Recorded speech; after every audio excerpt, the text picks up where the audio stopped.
सुभान अल्लाह। बेहतरीन क़िरात में अभी आप हज़रात सूरह रहमान की तिलावत जनाब मुंतसिर जैदी साहब से समाअत फरमा रहे थे।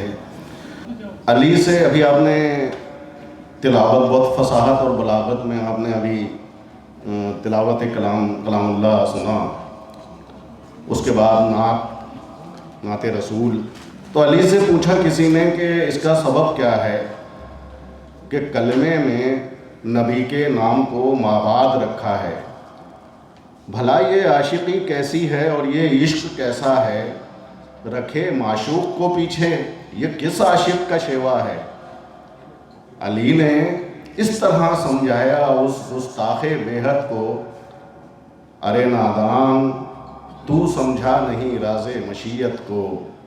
खुदा ने इसलिए रखा है पीछे नामे अहमद को कि नापाकी में ना ले ले कोई नामे मोहम्मद को। ज़ुबान धुल जाए पहले नाम जब अल्लाह का निकले, फिर उसके बाद ही कलमा रसूल अल्लाह का निकले। आइए हज़रात, मैं नाते रसूल के लिए दरख्वास्त गुजार हूँ बहुत अदब और एहतराम के साथ जनाब यासूब गोपालपुरी साहब से कि यहाँ तशरीफ़ लाएं और नात का हदिया अपने खूबसूरत अंदाज में पेश करें। यासूब गोपालपुरी साहब। हाज़रीन सलाम अलैकुम व रहमतुल्लाह।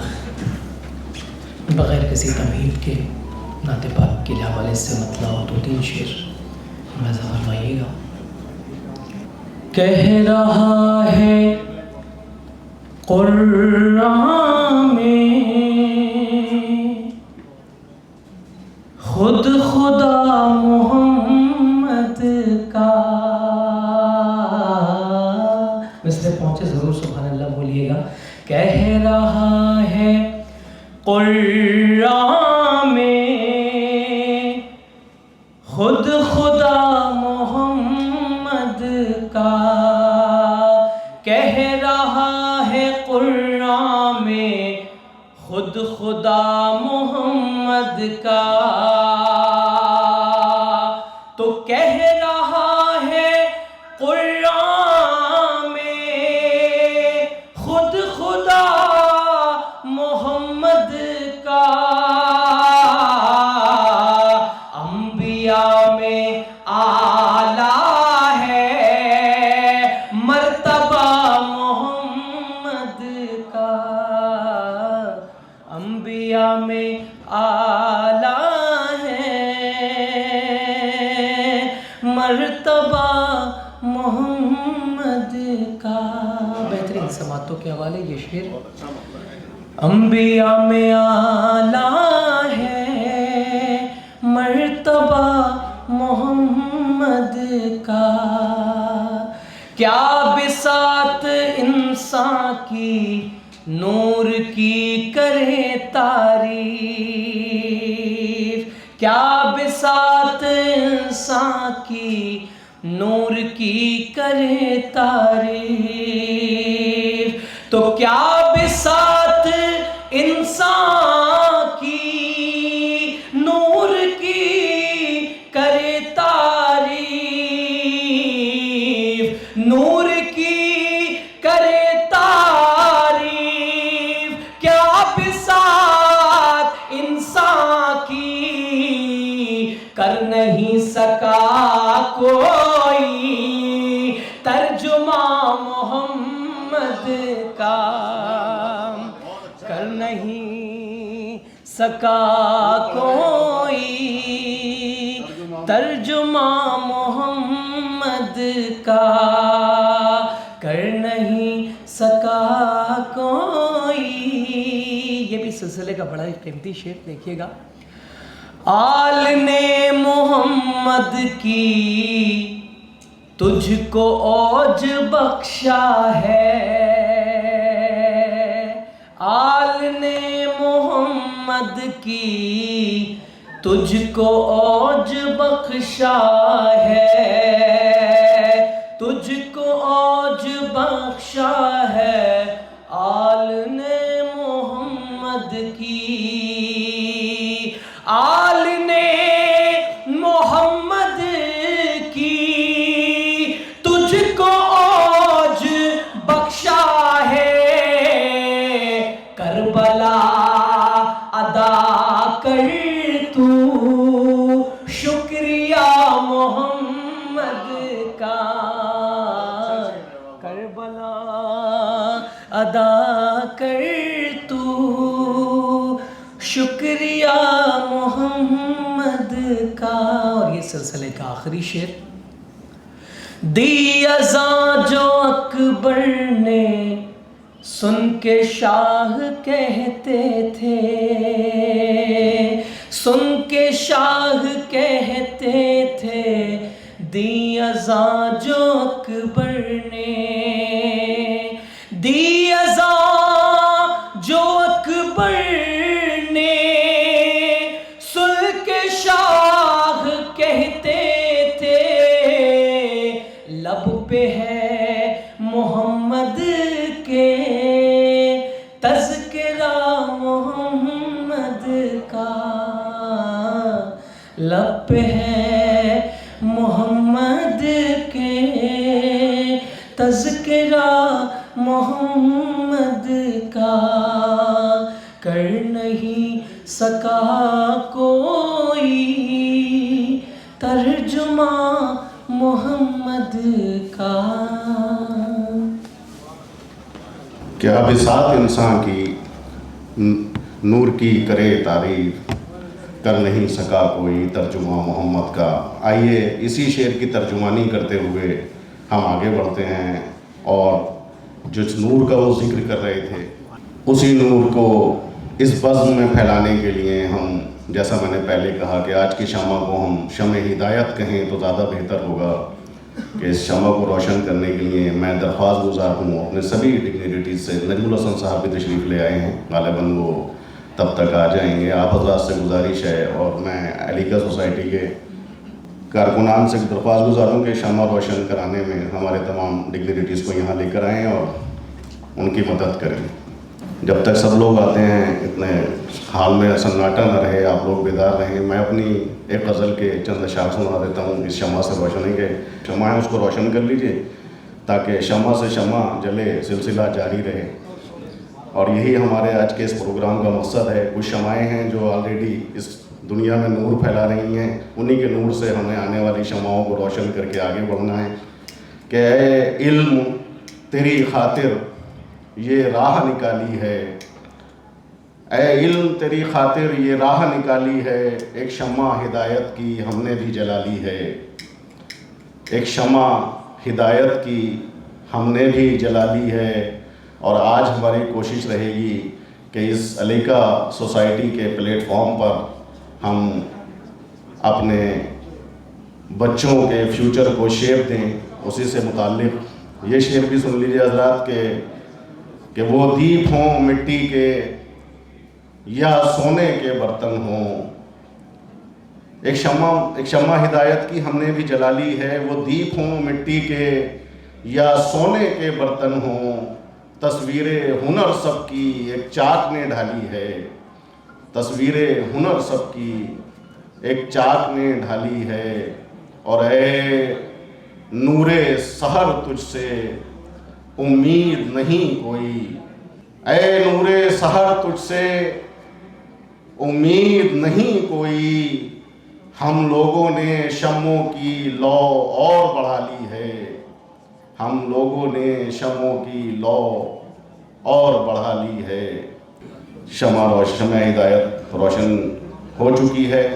इस प्रोग्राम का आगाज़ तिलावत कलाम पाक नाते रसूल के बाद शम्म हिदायत रोशन करके हो चुका है। अब जिस पर्पज़ से आप सब लोगों को इस पूरे दिन बैठने की ज़हमत दी गई है उसकी घड़ी आ चुकी है।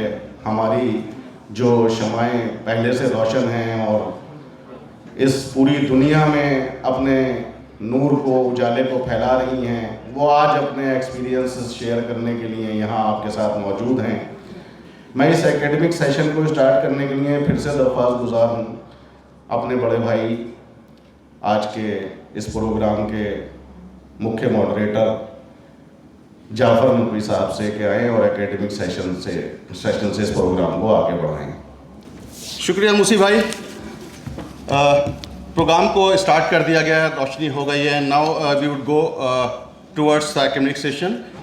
इसमें इम्पॉर्टेंट बात जो मैं कहना चाहूँगा कि कुछ प्रेजेंटेशंस आपको हो सकता है आपको डायरेक्टली कनेक्टेड फील ना हो, they may not be directly in connection with you. For example if you are talking of water resources development, हो सकता है आपको ऐसा फील हो कि अभी मेरा क्या काम, क्योंकि हम लोग ट्यून थे बचपन से, पढ़ाई करनी है, अगर अच्छे नंबर मैथ में आए तो इंजीनियर बनना है, अगर बुरे आए बायोलॉजी में अच्छा आए तो डॉक्टर बनना है, और कुछ नहीं हुआ तो भाई फिर उसके बाद कहीं किसी ऑफिस में क्लर्क बनना है, and nothing else. We never knew that there are millions of opportunities available all across in every sector.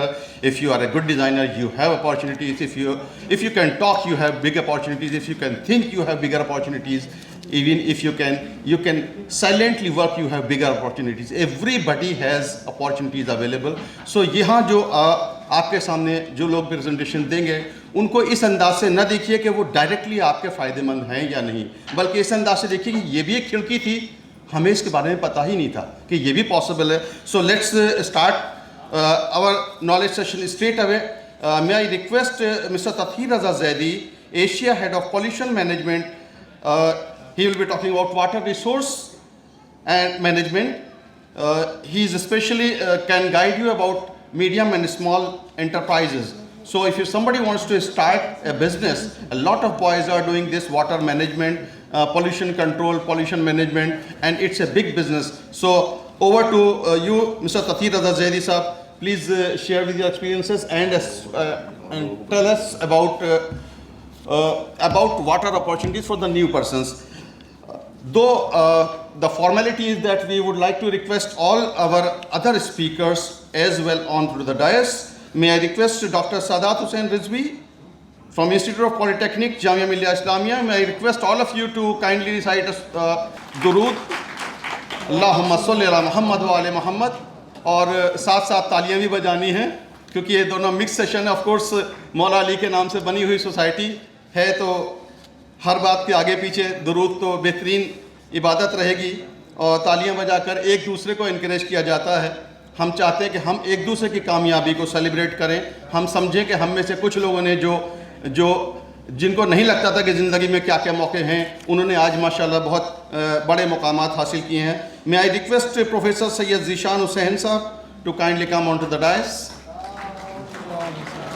Professor Zishan Sahab will be talking about artificial intelligence and its impact on education and career making. It's a very, very important subject for every single other subject.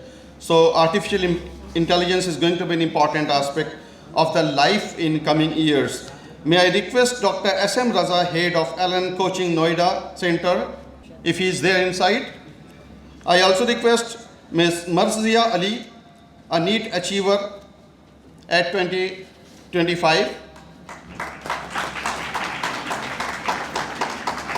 So it will be nice, please have a seat, yes. It will be nice to listen from somebody who has done it, that we all aspire to do.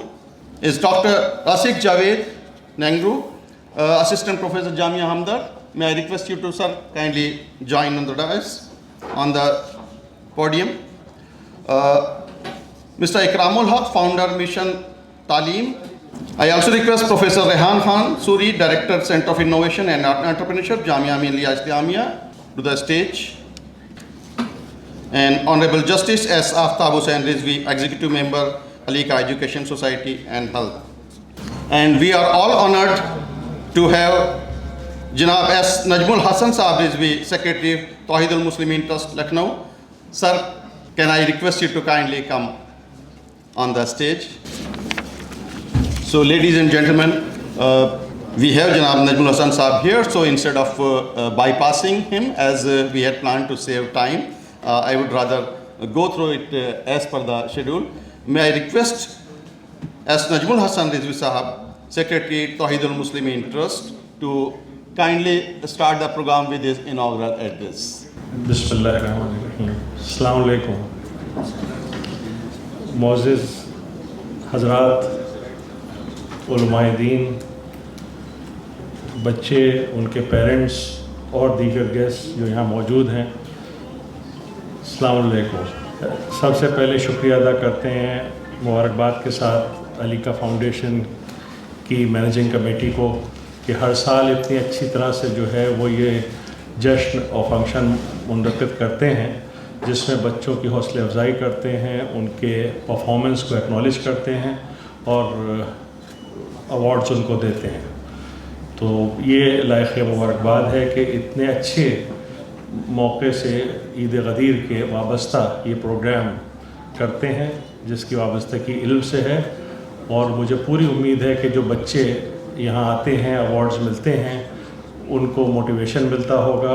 और उसके साथ साथ सिर्फ awards नहीं बल्कि यहाँ पर वो स्पीकर्स को इनवाइट करते हैं, वो स्पीकर्स आके इन बच्चों को मोटिवेट करते हैं, उनको रास्ता दिखाते हैं और मेरा ख़्याल ये है वो बच्चों के लिए काफ़ी मुफीद साबित होता है और उनके करियर बिल्डिंग में काफ़ी मदद करता है। तो ज़्यादा वक्त ना लेते हुए एक बार और मुबारकबाद उन बच्चों को देंगे जो यहाँ मौजूद हैं और जिनको अवार्ड्स मिल रहे हैं। लाजिम उन्होंने अपनी मेहनत और अपने बुज़ुर्गों की दुआओं के साथ ये मंजिल तय की है। कैरियर तक पहुँचने में और एक्सीलेंस तक पहुँचने में मरहले हैं, माइलस्टोन्स हैं जिनको एक बच्चा तय करता है, और वही माइलस्टोन्स इन बच्चियों ने तय किए हैं। और इन बच्चे जो हैं यहाँ पर मौजूद, बच्चियाँ मौजूद हैं, उन्होंने किसी ने 10th के बोर्ड एग्ज़ाम में अच्छे नंबर पास कर गए हैं, किसी ने 12th पास किए हैं। तो ये बेसिकली एकेडमिक माइलस्टोन्स हैं जो उन्होंने तय किए हैं और यहाँ तक पहुँचे हैं। मगर अब सोचने की बात यह है कि यहाँ तक तो मुबारकबाद है, यहाँ फेलिसिटेशंस हैं, अवार्ड्स हैं, मगर व्हाट बियॉन्ड दैट, इसके बाद क्या करना है, ये एक बहुत अहम क्वेश्चन है। हम क्या सिर्फ सर्टिफिकेट्स, अवार्ड्स और पोजीशंस के लिए पढ़ रहे हैं, या इसके पीछे और भी कुछ हमारा ऑब्जेक्टिव होना चाहिए? आमतौर से क्या है कि हम लोग जो हैं वो एक हद तक पढ़ते चले जाते हैं धुन में, और उसके सबब ये होता है जितनी मेहनत करते हैं उतने अच्छे मार्क्स हमें मिल जाते हैं, मगर कभी हम ये नहीं सोचते हैं कि हमें आगे क्या करना है इसके। तो कोशिश इस बात की है, उम्मीद ये करते हैं कि हमारे आने वाले बाद जो स्पीकर्स हैं यहाँ पर वो इसमें और रोशनी डालेंगे। जितना हम बता सकते हैं कम वक्त लेते हुए, वो ये बताना चाहेंगे जो बच्चे 10th में हैं उनके पास अभी 2 साल हैं कि वो मेहनत के साथ साथ इस तरह मुतवज्जे हो जाएं कि उनको करियर कहे में बनाना है। जो 12th में हैं, जिन्हें डिसाइड कर लिया है, जिन्होंने वर्क कर लिया है कि हमें ये बनना है, ये करना है, तो दैट्स वेरी गुड। मगर जिन्होंने नहीं किया है, तो एक सेइंग है, there is never too late. तो अभी भी देरी नहीं हुई है, अभी भी आप उसकी तरफ मुतवज्जे हो जाइए। जो बच्चे, जाहिर सी बात है जितने यहाँ वालिदैन हैं, जो बच्चे मौजूद, बच्चियाँ मौजूद हैं, उनके छोटे भाई बहन भी होंगे, तो उनसे तक ये पैगाम पहुँचाइए जो अभी 10th के एग्ज़ाम में अपीयर हो रहे हैं, 9th में हैं, कि जितने जल्दी वो अपनी गोल सेटिंग कर लेंगे उतनी ही ज़्यादा वो जो है वो आगे बढ़ जाएंगे। और अगर वो ये मान के चलेंगे कि सिर्फ हमें क्लास पास करना है, अभी बहुत टाइम पड़ा हुआ है, तो फिर वक्त जो है वो चला जाएगा और वो अपनी मंजिल तक नहीं पहुंच पाएंगे। इसका छोटा सा एग्जांपल आपको देते हैं कि फ़र्ज़ करिए कि हम दिल्ली पहुँचे, और दिल्ली पहुँच के हमें इस वेन्यू तक पहुँचना था, तो सबसे पहले तो हमारा इरादा था कि हमें यहाँ इस वेन्यू तक पहुँचना है। उसके साथ साथ हमें मालूमात करना थी कि यहाँ वेन्यू पहुँचने के लिए कौन सा रास्ता हमें इख्तियार करना होगा, फिर उसके साथ साथ क्या ट्रांसपोर्टेशन, किस कन्वेंस से हमें यहाँ पहुँचना होगा, ताकि हम कम टाइम में, कम एफर्ट्स में और कम कॉस्ट में यहाँ पहुँच जाएं। ऐसा होता है कि नहीं होता है? आप सब ने किया होगा। तो यही एक कैरियर के लिए भी यही प्लानिंग करना पड़ती है कि सबसे पहले तो आप गोल सेटिंग करिए, और जो गोल सेटिंग करिए वो अर्ली गोल सेटिंग करिए। जितना टाइम अर्ली आप गोल सेटिंग करिएगा, उतनी जल्दी आप जो है वो अपनी मंजिल तक पहुँचिएगा। उसके साथ साथ आपको ये पता करना चाहिए, जो एक्सपर्ट्स हैं, जो माहिरीन हैं, कि हमारा इंटरेस्ट जो है वो ये है, हम इस चीज़ में जाना चाहते हैं।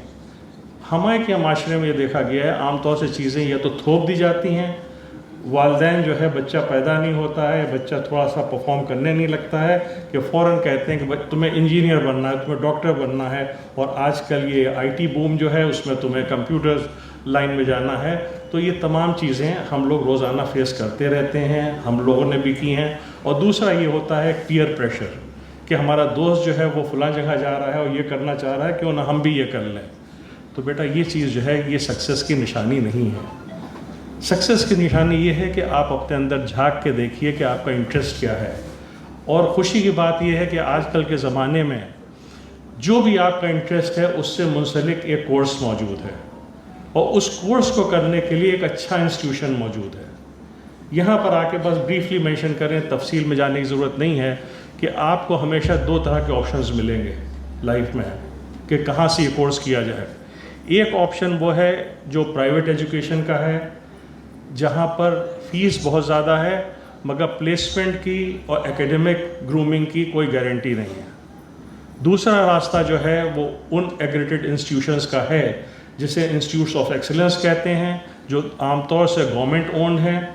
वहाँ पर एक्सीलेंस इन एकेडमिक्स है, प्लेसमेंट सिक्योर है, फ़ीस कम है, मगर कंपटीशन बहुत है, उस कंपटीशन को बीट करने के लिए आपको मेहनत करना होगी।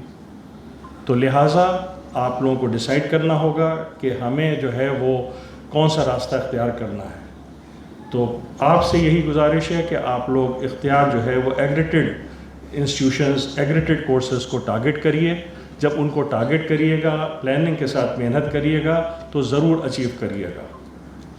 सिर्फ ये मसलन अगर आप लोग इंटरेक्शन करना चाहिए तो हम सिर्फ ये पूछेंगे हाथ उठा के, जो बच्चे अभी 12th पास आउट कर रहे हैं या करा है जिन्होंने, या 10th पास आउट किया है, ये बताएं कि कितने बच्चे ऐसे हैं जो कि NDA की तैयारी करना चाह रहे हैं, नेशनल डिफेंस एकेडमी का जो एग्ज़ाम होता है, या डिफेंस सर्विसेज के कितने तैयारी करना चाह रहे हैं, हाथ उठा के बताएं। कितने बच्चे हैं इस हॉल में जो कि क्लैट की तैयारी करके नेशनल लॉ कॉलेजेस को टारगेट कर रहे हैं? कितने बच्चे ऐसे हैं कि जो कि रिसर्च को परस्यू करने वाले जो बच्चे हैं, जो कि इंडियन इंस्टीट्यूट ऑफ साइंसेज में एनरोलमेंट लेना चाहते हैं?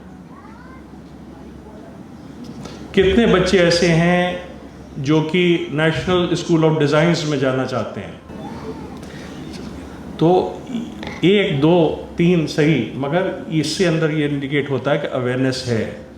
आमतौर से क्या है कि हम लोग जो हैं वो सिर्फ एक भीड़ चाल चल रहे हैं कि हमें इंजीनियरिंग करना है, हमें मेडिकल करना है, मगर बहुत सारे ऐसे इंस्टीट्यूट्स और बहुत सारे ऐसे करियर्स हैं जिसको इस रेस में हम लोग जो है मिस कर जाते हैं। तो आप सबसे गुजारिश बच्चों यही है, रिसर्च करिए, गाइडेंस लिए और अपने इंटरेस्ट के हिसाब से एक कोर्स चुनिए। उस कोर्स को चुनने के बाद एक एग्रीगेटेड इंस्टीट्यूट से उस कोर्स को परस्यू करिए ताकि आपका मुस्तकबिल अच्छा हो सके, अच्छा प्लेसमेंट आपको मिल सके और आप इस नेशन का, इस सोसाइटी का, कम्युनिटी का, अपने वालिदैन का, अपना मुस्तकबिल जो है वो सिक्योर कर सकिए और अच्छे आगे बढ़ सकिए। और ख़ास तौर से वो प्रोफेशंस, वो एम्प्लॉयमेंट, जैसे हमने प्रोफेशंस के भी जिक्र की, इसी तरह से कुछ ऐसे शोबे हैं जिसमें आप डायरेक्ट एम्प्लॉयमेंट में आ जाते हैं। तो ये बताइए कि किसी बच्चे ने जो है वो अभी PO के एग्ज़ाम की तैयारी करने की सोची है? प्रोबेशनरी ऑफिसर्स जो बैंक के होते हैं, या क्लरिकल ग्रेड के एग्ज़ाम्स होते हैं, या गवर्नमेंट के एग्ज़ाम्स बहुत निकलते हैं, सब इंस्पेक्टर के और दीगर ऑफिसर्स के। ये भी एक शोबा ऐसा है जो हम लोग पूरी तरह से इग्नोर कर रहे हैं। सिविल सर्विसेज की हम बात नहीं करेंगे। हम लोग अक्सर ऐसा होता है कि हम लोग सिर्फ बताने के लिए, दिखाने के लिए कह देते हैं कि हम सिविल सर्विसेज की तैयारी कर रहे हैं, हम इंजीनियरिंग कर रहे हैं। किसी पूछा क्या करोगे, उन्होंने कहा हम IIT की तैयारी कर रहे हैं। देखो बेटा, कहो वो जो करके दिखा दो। सिर्फ फर्जी तौर से कह देना कि अभी हम समझते हैं कि हमारे माशरे में, सोसाइटी में एक्सीलेंस जो है ना, उसकी अभी इतनी कमी है कि हम लोग अभी सिविल सर्विसेज में मास लेवल पर नहीं आ पाए हैं, पार्टिसिपेट नहीं कर पाए हैं। आने की बात दूसरी। तो अगर तुम लोगों में थोड़ा सा इग्निशन है, मेहनत करने का जज्बा है, तो सिविल सर्विसेज को भी टारगेट करो, क्योंकि उसमें भी बहुत गुंजाइश है। तो यही कुछ बातें आप लोगों के सामने रखनी थी। आखिर में हम चाहेंगे कि अगर मैनेजमेंट के इजाज़त हो, टाइम में हो, अगर कोई क्वेश्चन आंसर सेशन रखना चाहें या आप कोई क्वेश्चन करना चाहिए तो हमें खुशी होगी कि हम उसको एड्रेस कर सकें। इससे ये सेशन इंटरैक्टिव होगा। सिर्फ ये हम लोग जो है कि स्पीच दे के यहाँ से रुखसत हो जाएं, ये मकसद नहीं होना चाहिए। मकसद ये होना चाहिए कि यहाँ से जब आप निकलिए तो एक हाथ में आपके अवार्ड हो और दिमाग में जो है वो ट्रिगर हो चुका हो कि अब हमें जो है वो अपने करियर के लिए काम करना है, और हमें जो है अगर हमने सेट कर लिया है तो उसे और कंक्रीट करना है और एक अच्छा कोर्स अच्छे इंस्टीट्यूशन से हमें करना है ताकि हम अपना करियर जो है वो सिक्योर कर सकें। तो अगर कोई भी आप क्वेश्चन करना, कोई भी बच्चा, कोई भी वालिदैन करना चाहें अभी, तो हम हाजिर हैं, और इसके बाद भी अगर आप करना चाहिए तो हम यहाँ मौजूद हैं। दीगर यहाँ पर लोग मौजूद हैं जो कि आपको सलाह मशवरा यहाँ दे सकते हैं।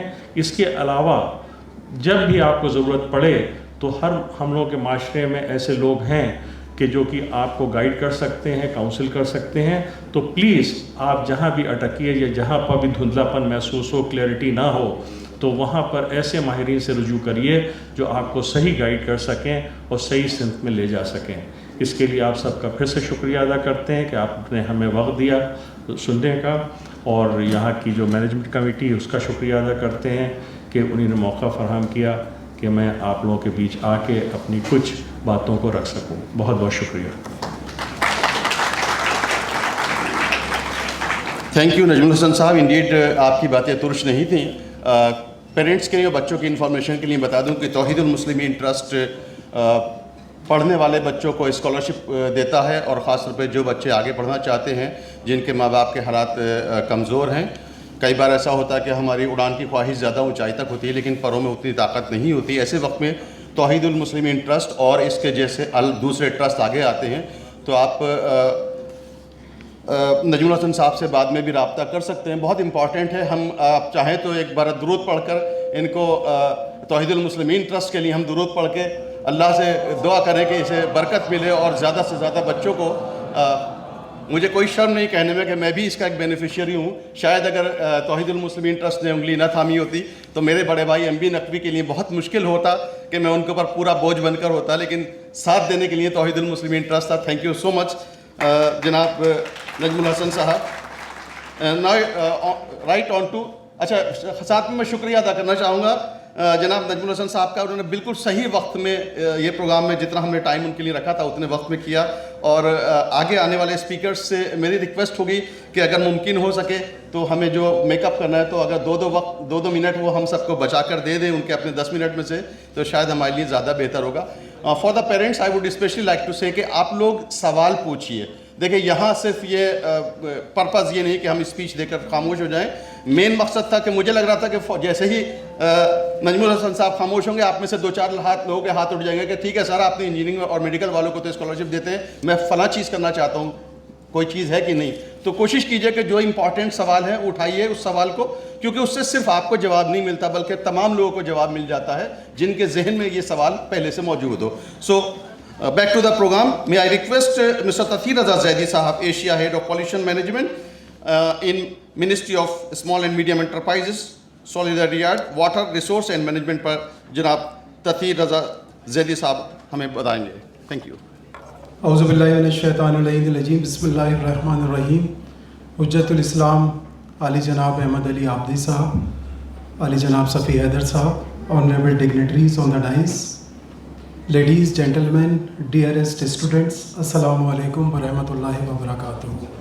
At the outset, I thank Alika Society to provide me this opportunity to be the part of this esteemed panel. I also take this opportunity to congratulate each and every student sitting here for their marvelous achievement and also to their parents. And Alika Society indeed established a benchmark through this particular program. So today I have been assigned this topic to speak on the water management. Already जनाब नजमुल हसन साहब ने अभी एक बहुत अच्छा context set कर दिया है, तो तमहीद की कोई गुंजाइश नहीं बची है। और नजमुल साहब को जब भी सुनने का मौका मिलता है हमें भी हौसला मिलता है। और जैसा जाफ़र भाई ने कहा, मैं भी इस बात को यहाँ इंडोर्स करना चाहूँगा कि जब मैं अलीगढ़ मुस्लिम यूनिवर्सिटी में पढ़ता था उस वक्त तौहीदुल मुस्लिमीन ट्रस्ट ने मुझे भी एक सहारा दिया था और मुझे वो मिला। और उसके साथ ही साथ आली जनाब डॉक्टर कल्ब सादिक साहब, अल्लाह ताला उनके दर्जात बुलंद फरमाए, और उन्होंने एक मौका दिया मदीनतुल उलूम कॉलेज में। जब मैंने अलीगढ़ से MSc केमिस्ट्री में कंप्लीट किया था तो मुझे वहाँ पर 2 साल पढ़ाने का भी मौका मिला, तो काफ़ी हौसला मिला, हिम्मत मिली। और अभी भी जो आपने तमहीद हमारे स्टूडेंट्स के लिए बांधी है वो बहुत कीमती है। आपके बाद बोलना एक मुश्किल मरहला है, बहरहाल।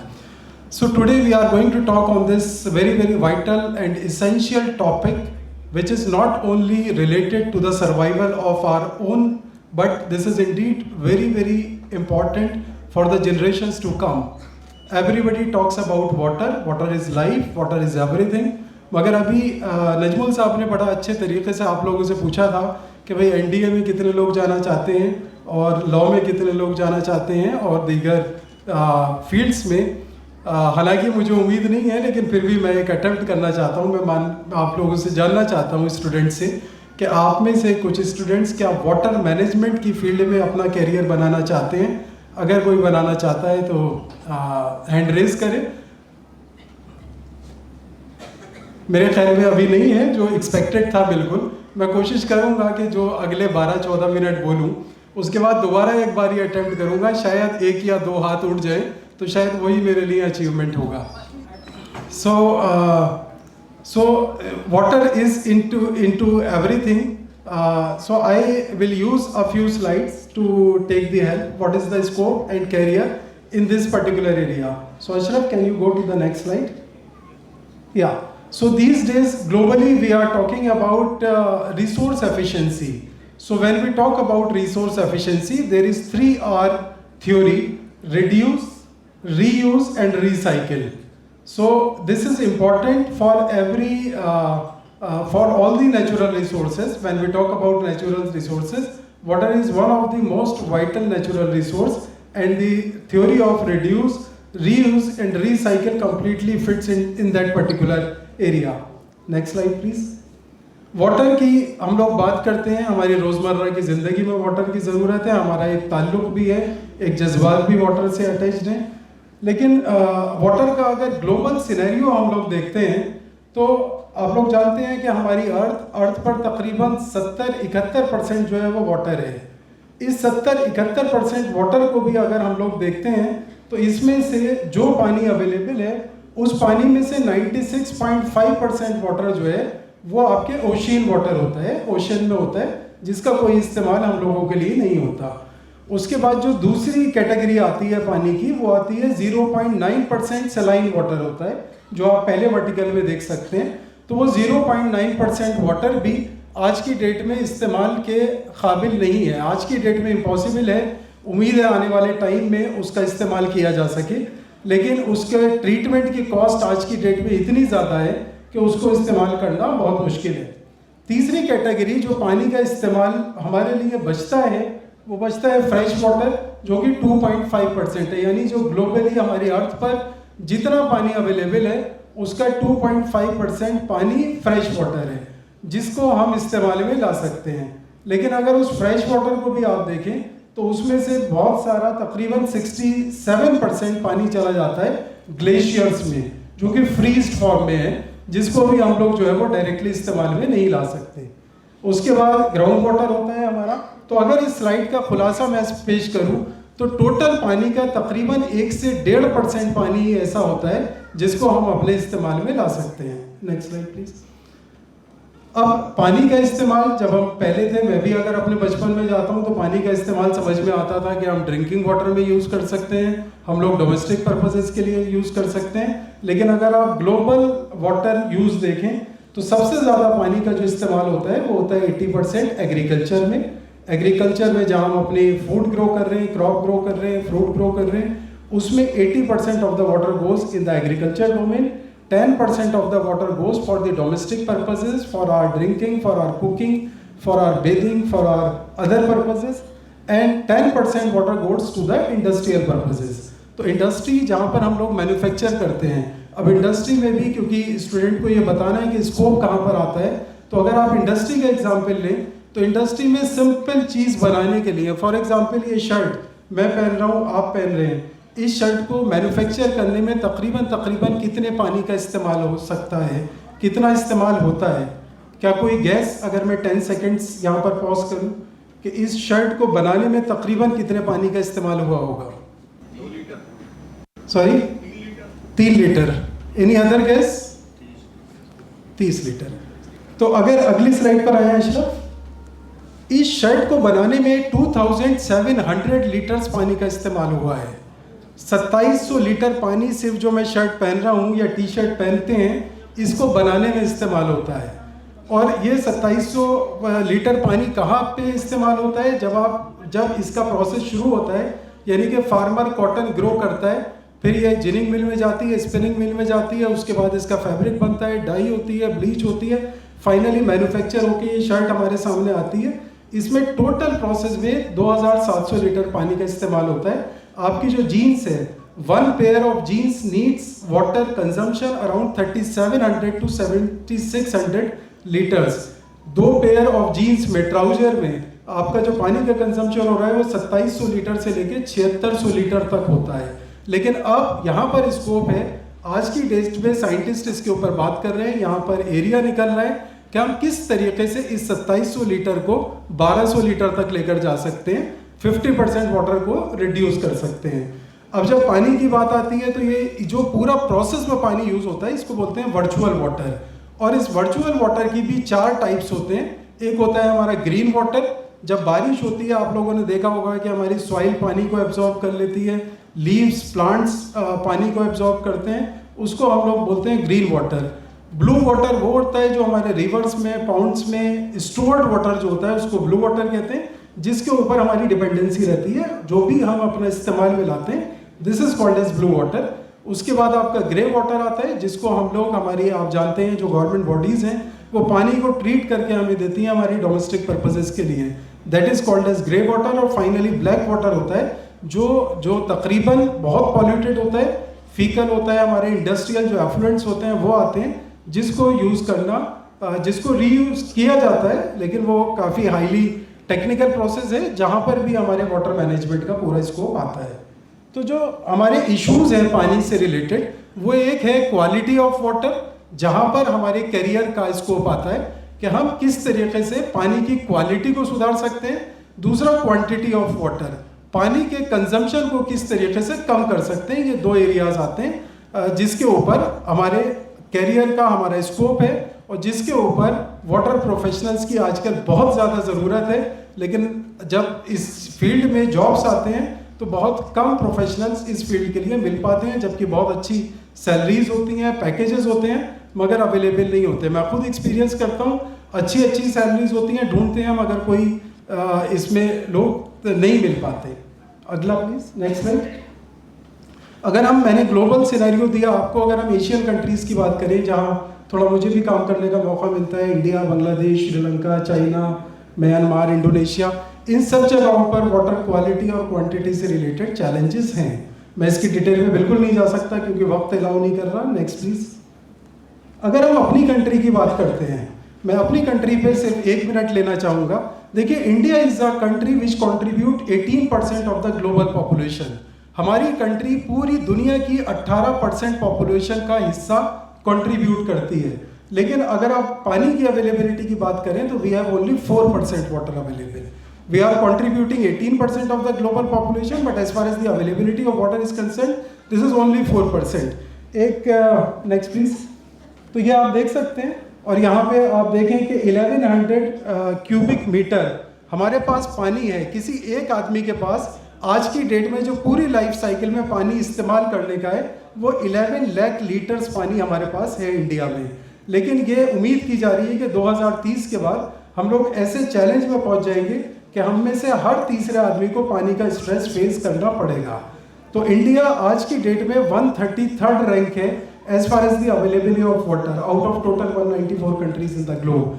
और अगर आप वाटर क्वालिटी की बात करें तो 120 रैंक हम लोगों की है। तो आप समझ सकते हैं कि हम लोग कितना नीचे हैं, क्योंकि पॉपुलेशन इतनी ज़्यादा है और रिसोर्स बहुत कम है। Next please. यही फिगर्स मैंने इसमें बताने की कोशिश की है। Next please. तो यहाँ आता है कि चैलेंजेस क्या हैं, कहाँ पर हम लोगों के लिए स्कोप निकलता है काम करने का। इनएडिक्वेट इंफ्रास्ट्रक्चर है हमारी कंट्री में। एक डेडिकेटेड मिनिस्ट्री है, मिनिस्ट्री ऑफ वाटर रिसोर्सेज। अभी इसका नाम ministry of water resources Ganga rejuvenation हो गया है। इसमें देखिए इनएडिक्वेट इंफ्रास्ट्रक्चर, मिनिस्ट्री काम करती है, प्रोफेशनल्स को इंगेज करती है। लीगल एंड इंस्टीट्यूशनल गैप्स हैं काफ़ी सारे रेगुलेटरी मैकेनिज्म को लेकर। पुअर डेटा एंड मॉनिटरिंग है, डेटा उतना अच्छा नहीं अवेलेबल हो पाता, उसके ऊपर प्रोफेशनल्स की ज़रूरत होती है। सप्लाई साइड पर ज़रूरत होती है, डिमांड साइड पर ज़रूरत होती है। Next please. तो अलग अलग रूट कॉजेज हैं, पॉल्यूशन, कंटामिनेशन। जहाँ इत्तेफाक से मुझे काम करने का मौका मिला पिछले 10 साल में कि इंडस्ट्री से जो एफ्लुएंट निकलता है उसको किस तरीके से बेटर कर सकते हैं, जिससे हमारी जो रिवर बॉडीज़ हैं वो बेटर हो सके। आप लोग रोज़ाना सुनते हैं रोज़मर्रा की ज़िंदगी में यमुना पॉल्यूशन, गंगा पॉल्यूशन, उसको किस तरीके से कम किया जा सकता है। Next please. ये हमारी गवर्नमेंट की कुछ स्कीम्स हैं जिसमें वाटर के ऊपर फोकस दी है। Next slide. अब यहाँ आता है, देखिए जो इंपॉर्टेंट स्लाइड है जो आप लोगों के साथ शेयर करनी है, career opportunities in water sector. सबसे पहले आते हैं आपके इंजीनियरिंग रोल्स। आप सिविल इंजीनियरिंग करें, आप मैकेनिकल इंजीनियरिंग करें, आप केमिकल इंजीनियरिंग करें, आप एनवायरनमेंट इंजीनियरिंग करें, मगर इसके साथ में जो कॉम्बिनेशन आता है वो वाटर का आता है। आप water resource engineer for designing and managing water resource systems including dams, reservoirs. हमारे जो इंफ्रास्ट्रक्चर्स हैं उन इंफ्रास्ट्रक्चर को के लिए इंजीनियर्स की ज़रूरत है, जो वाटर प्रोफेशनल्स की ज़रूरत है। वाटर ट्रीटमेंट के लिए इंजीनियर्स की ज़रूरत है। आप देखते हैं बड़े बड़े एफ्लुएंट ट्रीटमेंट प्लांट्स लगे हुए होते हैं, मगर वहाँ पे वाटर एक्सपर्ट्स, वाटर टेक्नीशियंस की कमी होती है। Environment engineers for addressing pollution control, जो मैं बात कर रहा हूँ आज रोज़मर्रा की ज़िंदगी में हम लोग सुन रहे हैं, यहाँ पॉल्यूशन है, वहाँ पॉल्यूशन है, ये वाली रिवर बॉडी ख़त्म हो रही है, वो रिवर बॉडी ख़त्म हो रही है, वहाँ पर उस पॉल्यूशन को कैसे कंट्रोल किया जा सकता है, यहाँ पर वाटर एक्सपर्ट्स की ज़रूरत है। वेस्ट वाटर इंजीनियर्स की ज़रूरत है, जो वेस्ट वाटर को हम लोग रीयूज़ करते हैं। उसके बाद एक हुआ इंजीनियरिंग रोल, दूसरा आता है साइंटिफिक एंड एनालिटिकल रोल, जिसमें हाइड्रोलॉजिस्ट की ज़रूरत होती है, वाटर क्वालिटिस्ट एनालिस्ट की ज़रूरत होती है। अलग अलग लेबोरेटरीज़ में वाटर सैंपल्स को टेस्ट किया जाता है कि वो जो बेंचमार्क्स हैं उनको कंप्लाई कर रहा है या नहीं कर रहा। एनवायरमेंटल साइंटिस्ट में रिक्वायरमेंट होता है। टेक्निकल एंड ऑपरेशनल रोल्स में वाटर प्रोफेशनल्स की ज़रूरत होती है। ये देखिए कुछ कोर्सेज हैं, क्योंकि व्हाट आई वुड एनकरेज, मैं ये नहीं कहूँगा कि आप 12th के बाद डायरेक्ट वाटर फील्ड में चले जाइए। आप अपना ग्रेजुएशन कीजिए, स्पेशली जो साइंस स्ट्रीम में स्टूडेंट्स अपना करियर कंटिन्यू करना चाहते हैं, इंजीनियरिंग करना चाहते हैं, वो करें। लेकिन उसके साथ साथ बहुत इजी कोर्सेज होते हैं, जो 6 मंथ्स कोर्सेज हैं, जो 1 ईयर कोर्सेज हैं, जो 3 मंथ्स कोर्सेज हैं। यहाँ पर एक लिस्ट मैंने दी है जहाँ पर बहुत इजीली और बहुत कम, जो अभी नजमुल साहब भी कह रहे थे कि हमारे ऐसे गवर्नमेंट इंस्टीट्यूट्स हैं जहाँ से बहुत कम खर्चे के ऊपर आप अच्छे अच्छे प्रोग्राम्स कर लेते हैं। लेकिन जब आप अपने CV में इंजीनियरिंग के साथ में ये कॉम्बिनेशन शो करते हैं तो आपको एक ऑब्वियस प्रेफरेंस इस पर्टिकुलर एरिया में मिलेगी, जो मैंने अभी आपके सामने बोला। Next slide please. अगर आप डेडिकेटेड ग्रेजुएशन कोर्सेज करना चाहते हैं, पोस्ट ग्रेजुएशन कोर्सेज करना चाहते हैं, हमारे दिल्ली में ही कुछ बहुत अच्छी इंस्टीट्यूट्स हैं। फॉर एग्जांपल टेरी है, masters in water sciences, MTech in water management, and there are so many other courses जो ये लोग कराते हैं और एक रीजनेबल अमाउंट के ऊपर कराते हैं। अगर आपने कंपटीशन क्वालिफाई कर लिया है, आपकी फ़ीस कम होगी। कंपटीशन क्वालिफाई नहीं किया है तो जो उनका फीस स्ट्रक्चर होता है उस फीस स्ट्रक्चर को आप लोग फॉलो करेंगे। लेकिन आप यहाँ देख सकते हैं कि फ्री कोर्सेज भी अवेलेबल हैं, 5,000 to 10,000 अमाउंट पर भी रिसोर्सेज अवेलेबल हैं, और 2 लाख 2.5 लाख रुपए का भी कोर्स अवेलेबल है। Next slide, which would be my last slide. कुछ इंटरनेशनल रिकॉग्नाइज्ड यूनिवर्सिटीज़ हैं। मैं बताना चाहूँगा कि ग्लोबली 3 ऐसी कंट्रीज़ हैं, स्विट्ज़रलैंड, नेदरलैंड्स और सिंगापुर, जो वाटर के लिए ग्लोबली रिकॉग्नाइज्ड है। नेदरलैंड्स एक ऐसी कंट्री है जहाँ की 25% पॉपुलेशन सी लेवल के नीचे रहती है। समुंदर का जो लेवल है उसके नीचे 25% लोग अपनी ज़िंदगी गुजारे हैं। उन्होंने इस तरीके से एडवांसमेंट्स किए हैं, तो वाटर के ऊपर उनकी एक्सपर्टीज़ है। तो उनकी यूनिवर्सिटीज़ अलग अलग यहाँ मैंने मेंशन किया है, पूरी रिसर्च करके थोड़ा निकाले हैं कि कौन सी कंट्री में कौन सा कोर्स अवेलेबल है। और आप देखेंगे ये बहुत महंगे कोर्सेज नहीं हैं, 5,000 इवन $50 में भी कोर्स अवेलेबल है आपका, $500 में भी कोर्स अवेलेबल है। इस तरीके के कोर्सेज, और ये कोर्सेज जब अगेन मैं वही बात कहूँगा कि जब आपके CV के साथ शामिल हो जाते हैं तो इसका एक अलग आपका बन जाता है। और सैलरीज अल्हम्दुलिल्लाह लैख में स्टार्ट होती है, मोर देन लैख स्टार्ट होती है, कभी कभी लैक्स में स्टार्ट होती है। तो इस चीज़ के ऊपर गौर करें। पेरेंट्स से भी मेरी गुजारिश है। और पानी एक ऐसी चीज़ है जिससे हमारा एक इमोशनल कनेक्ट है।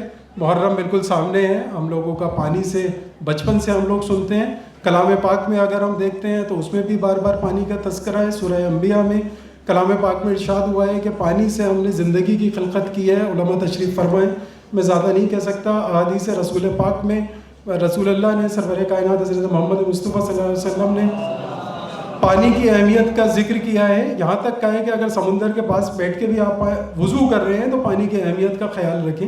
उसके बाद नहजुल बलागा में मौलाए कायनात ने कहा है कि पानी हयात है, और मौलाए कायनात के उसमें इरशादात हैं। उसके बाद अगर हम ये देखते हैं कि वज़ू भी जो है, जो नमाज सबसे बड़ी इबादत है, नमाज के लिए जो वज़ू है उसके लिए भी लिमिटेड ही है पानी। ऐसा नहीं है कि ओपनली आप कितना भी पानी इस्तेमाल कीजिए। तो जो आज की डेट में साइंटिस्ट कह रहे हैं वो इतना पहले इस्लाम ने पहले ही ऐलान किया है। तो मेरी गुजारिश है, और मैं आखिर में बस यही कह सकता हूँ कि जहाँ पर भी आपको जो थोड़ा बहुत इल्म मेरे पास है, जहाँ भी ज़रूरत हो अलीका सोसाइटी के थ्रू मैं हमेशा असिस्टेंस के लिए अवेलेबल रहूँगा, क्योंकि जाहिर है 10 से 15 मिनट में सारी बातें नहीं की जा सकती। आप में से कोई भी अगर कुछ मालूम करना चाहे तो प्लीज़ मालूम कीजिए।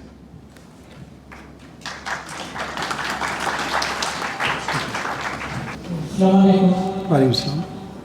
मेरा एक सवाल था कि आपने बोला कि गवर्नमेंट की तरफ से इन्फोर्समेंट नहीं है, मतलब कोई सपोर्ट नहीं है, मुझे ऐसा लगा आपकी प्रेजेंटेशन से। इस सिचुएशन में वाटर मैनेजमेंट में फ्यूचर को कैसे देखा जाए, इंडिया में मैं पर्टिकुलरली बात कर रहा हूँ। देखिए मैंने शायद क्योंकि वक्त की कमी है मैं उसको वाज़ेह कर देता हूँ। देखिए गवर्नमेंट की तो डेडिकेटेड मिनिस्ट्री है और रेगुलेटरी बॉडीज़ हैं, जैसे आपका सेंट्रल पॉल्यूशन कंट्रोल बोर्ड है, स्टेट पॉल्यूशन कंट्रोल बोर्ड्स हैं, उनके एक बेंचमार्क्स हैं, उनके कंप्लाइंस पैरामीटर्स हैं जिसके अगेंस्ट वो परफॉर्मेंस को कंप्लाई करते हैं। जहाँ चैलेंज है वो ये है कि डिमांड और सप्लाई, यानी कि जहाँ पे प्रोफेशनल्स की ज़रूरत है, इवन गवर्नमेंट को भी जहाँ ज़रूरत है, आप देखेंगे पूरी पोजीशंस वैकेंट रहती हैं, फुलफिल नहीं हो पाती क्योंकि उस हिसाब से लोग अवेलेबल नहीं होते। अल्हम्दुलिल्लाह मसूद साहब हैं हमारे, मसूद हुसैन साहब, वो सेंट्रल वाटर कमीशन से चेयरमैन से रिटायर हुए, उनसे भी अक्सर तस्करा का मौका मिलता है। तो गैप जो है वो वहाँ पर है। इस वजह से अगर हम इसकी तरफ मुतवज्जो हों और अगर फुल फ्लैज कोर्सेज भी नहीं कर रहे, पार्ट टाइम कोर्सेज भी करें, तो हमें जॉब मिलने में आसानी रहेगी। I think you can give in written also to the management if anybody has Sure. question, they will reply you and at your number or they will contact you personally. Thank you very much. Thank you, Tathir Raza Zaidi Sahab, is Asia Head of Pollution Management in MSMEs. Thank you so much for sharing with us. Those who would like to have any further question, may I request all of you have that notepads which were given at the reception counter to all of you, so you can better write your questions and give it to Musi Bhai or any other volunteer of Alika, so we can take those questions in a structured way. We will go to the next speaker, Dr. Sadat Hussain Rizvi, Institute of Polytechnic, Jamia Millia Islamia. He'll be talking about skill development programs for students completing class 10th and 12th to find a job very soon. Just to say a few words with respect to the name of our program, Eid Ghadir celebration. मौला what I say कि आज के ईद गदीर के दूल्हा मौला अली अलैहिस्सलाम से जब भी कोई हदीसें मिलती, मैंने ज़्यादातर में पूछा कि मौला अली से कुछ पूछा जाए और जाकर देखा मौला अली क्या कर रहे थे, आप कुएं पर काम कर रहे थे, खेत में काम कर रहे थे। सो व्हेन वी टॉक, और मौला अली अगर बाजार से गुजर रहे हैं तो किसी दर्जी को देख के कहते हैं सुई के अंदर धागा छोटा रखा करो। कोई फाइटर सीख रहा है तो आप फरमाते हैं दांतों के दांतों पर दबा कर रखो, इससे तलवार पड़ने वाली तलवार चिटक जाती है। He was a man of skill in every single aspect, whether it's a war room, whether it's some barber shop, whether it's water management. So it's important that those people who treat Maula Ali as their own Maula should look at skills in every aspect. You know, everything. When the Chinese philosophy is that अगर आप रोटी भी खा रहे हो तो वो उसको कहते हैं कुंग फू। कुंग फू सिर्फ फाइटिंग नहीं है, वो कहते हैं जो भी करो बहुत सिस्टमेटिक वे में करो, ऐसे करो कि अगर मुझे ये फूल उठाकर यहाँ से यहाँ रखना है तो एक तरह का मैं फूल सोचूं इसे उठाना है, यहाँ पहुँचाना है, लेकिन वो लोग इस चीज़ को भी एक आर्ट में बदल देते हैं और फिर वो कुछ सेकंड में ये चीज़ करते हैं, वो जो करते हैं उसे सेकंड से पहुँचाते हैं, and that thing is called skill. So I would like to go to doctor Sadat Hussain साहब from Institute of Polytechnic, Jamia Millia Islamia, to talk about skill development programs for students completing 10th and 12th to find a job very soon. Dr. Saab, please.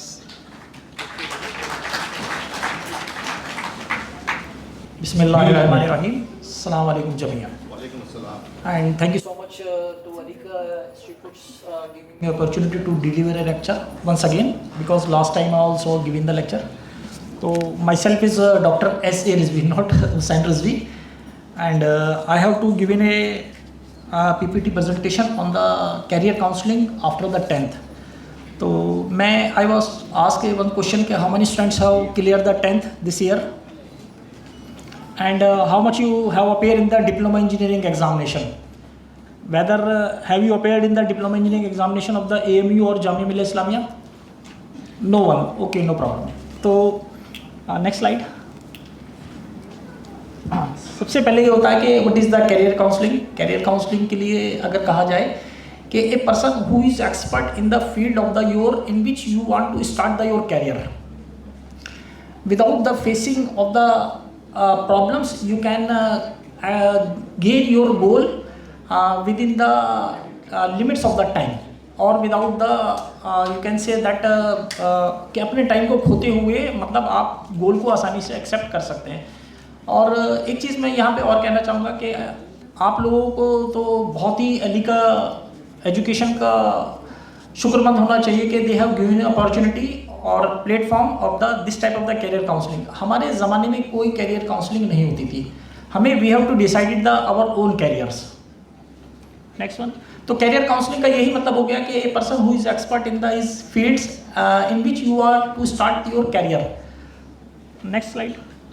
तो there is a lot of the options and opportunities available.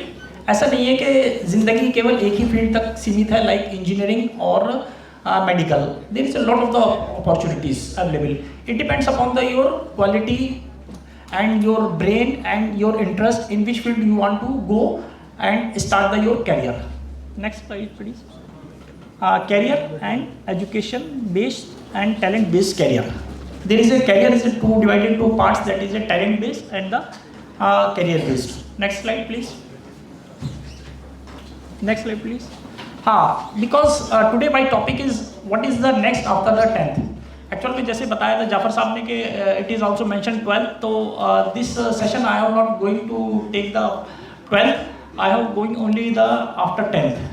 तो जितने भी मेरे courses होंगे मैं जिसके बारे में डिस्कस करूँगा that is after the 10th, because 10th is a based. Next one, तो 10th के बाद में there is a fields, basically 2 or 3 fields है कि ITI you can go also for the ITI और you can go for the diploma engineer और you can go for the higher education, that is a 12th।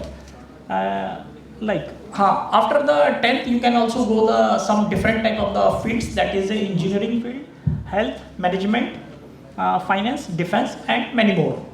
Next slide please. Here, this is a what is the picture that is a 10th. If you are a 10th student, so it should be very clear to you okay, where you have to go. Either you have to go for the 12th or you have to go for diploma engineering or you have to go for the some other type of the education, like that is a ITI, that is industrial training and internship. Next slide please. Now we have to start the various diploma courses. Actual में चूँकि मैं diploma engineering wing में हूँ यहाँ पे, तो मेरा जो बेसिक करियर काउंसलिंग है I have to go cover that is a diploma engineering और diploma courses, not diploma engineering, diploma courses after the 10th like this. तो इनका जो कोर्सेज का ड्यूरेशन है दैट इज ए डिप्लोमा, जो भी courses है it's duration is approximately from 1 year to the maximum 3 year। तो diploma engineering, the first diploma engineering and diploma in fashion designing, जैसे कि सर ने भी बताया अभी कि भाई बहुत सारे कोर्सेज होते हैं, खाली यही नहीं कि फैशन डिज़ाइनिंग में कौन कौन जाना चाहता है, तो खाली यही नहीं कि you can go for the BDes bachelor of design और like this, you can also go join for the diploma courses in the fashion designing, footwear designing you can also join for the diploma. और इस बार शायद जामिया मिलिया इस्लामिया में हमारे यहाँ diploma in fashion design footwear and design technology में diploma engineering course start हो सकता है। Diploma in digital marketing, diploma in hotel management, diploma in education, there is a lot of the diploma courses after the 10th। Next slide please. और फिर वही चीज़ जैसे कि अभी हमारे से पहले करियर काउंसलर ने बोला कि this is not possible to cover the all topics in a 10 to 15 minutes और 10 to 30 minutes लाइक दैट।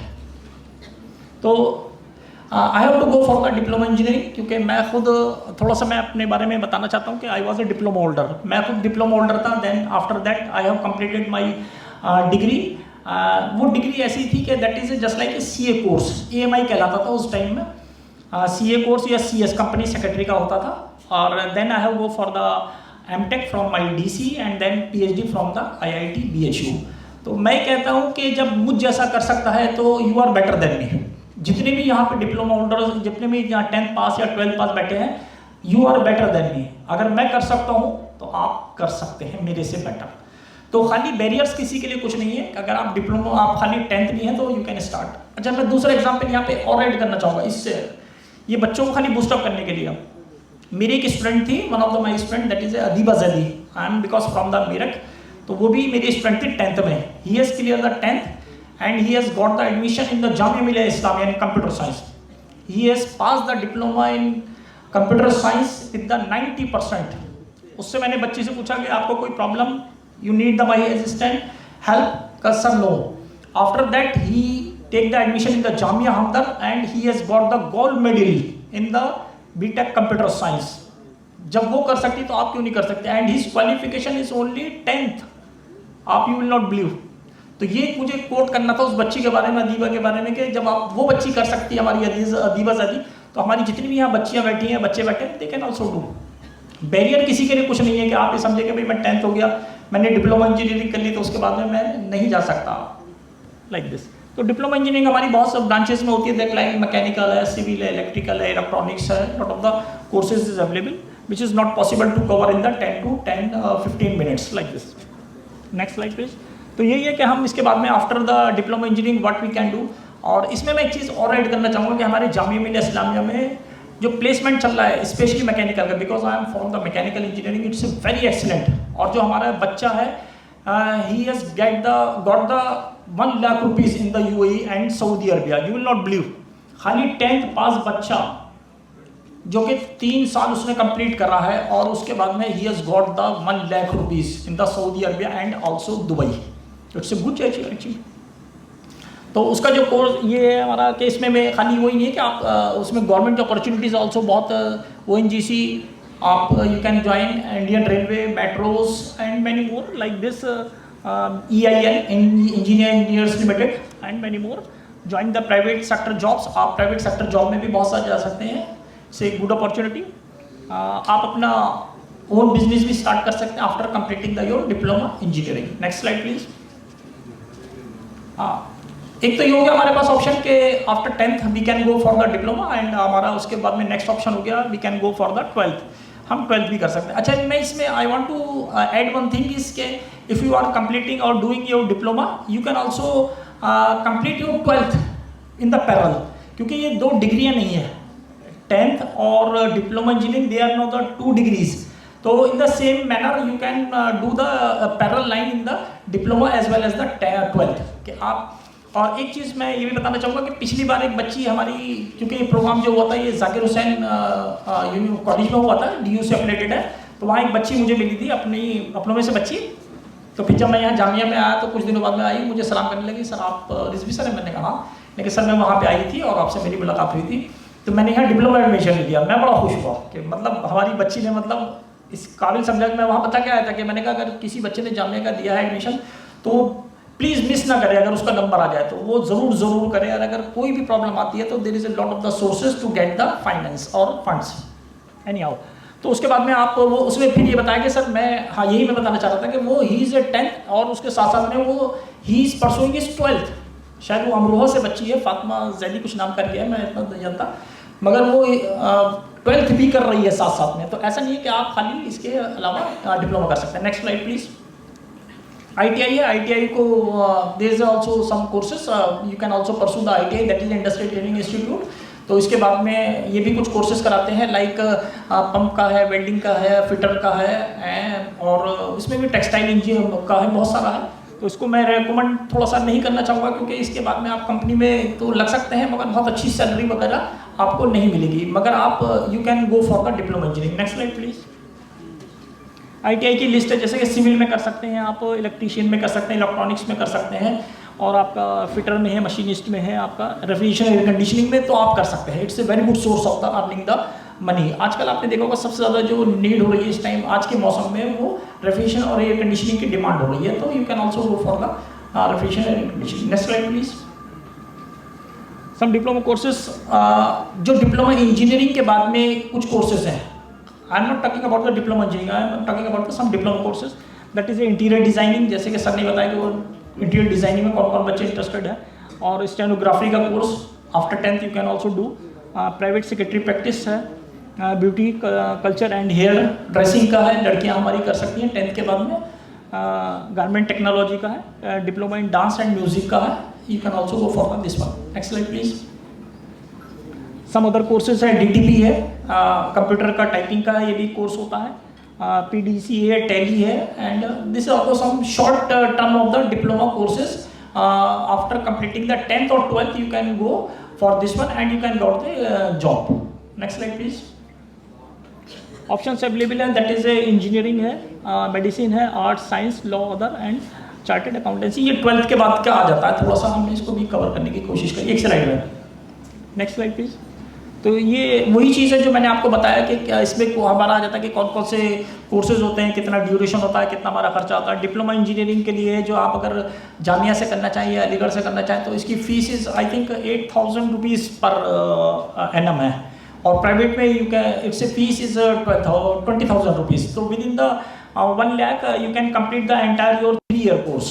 ये जितना भी आपका है डिप्लोमा इंजीनियरिंग का ये 1 लाख के अंडर में आपका कोर्स हो जाएगा if you are go for the through a private institute.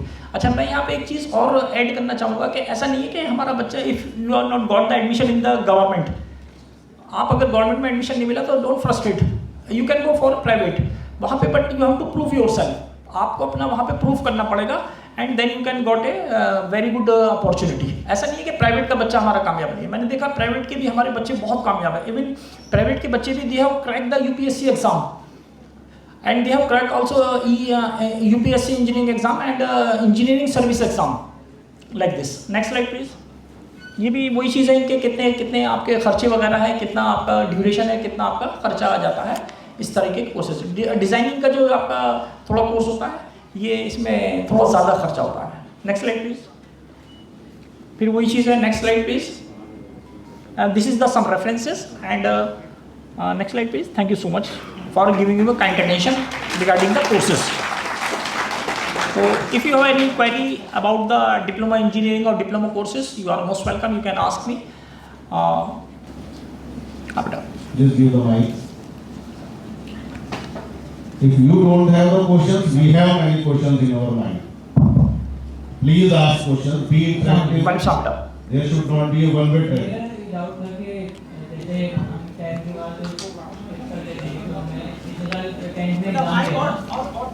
Ji. 10th में मैंने एग्जाम दिया था डिप्लोमा इंजीनियरिंग का, मेरा कंप्यूटर साइंस में रेगुलर में निकल गया था. जामिया का बेटा? जी वेरी गुड. अरे वाह. बट मैंने इसलिए एडमिशन नहीं लिया कि मुझे कहीं से पता चला था कि डिप्लोमा बीटेक में वो बीटेक करने के लिए जामिया से कंप्यूटर उसका JEE एग्जाम देना कंपलसरी है. हाँ, वो तो कंपलसरी है, मगर आपने क्यों अपॉर्चुनिटी मिस कर दी है? इट्स ए गुड अपॉर्चुनिटी, क्योंकि कंप्यूटर साइंस तो बेटा बहुत अच्छी ब्रांच है. जैसे मैंने बताया अदीबा लड़के का नाम कोट किया, आप भी हो सकता था उस अदीबा से ही जैसे हो सकते हैं. आप भी डिप्लोमा करिए, डिप्लोमा करने के बाद you can get the second year admission. आप 10th में आया था अच्छा, पिछले साल भी आप आए थे? अच्छा, चलिए वेरी गुड. तो मगर मैं यही कहना चाहूँगा कि बेटा आप अगर आ गया था तो आपको ज़रूर लेना चाहिए था एडमिशन. आपने you miss A very good opportunity. तो ऐसा नहीं है, हमारे यहाँ डिप्लोमा रियली वेरी गुड जो हमारा रन करा रहा है जामिया मिल्लिया इस्लामिया का, it's a very good. And और उसकी जो ये है क्या नाम है placement, it's a very good placement. मतलब बहुत अच्छा प्लेसमेंट मिल रहा है, बहुत ही स्टैंडर्ड कंपनीज में मतलब है.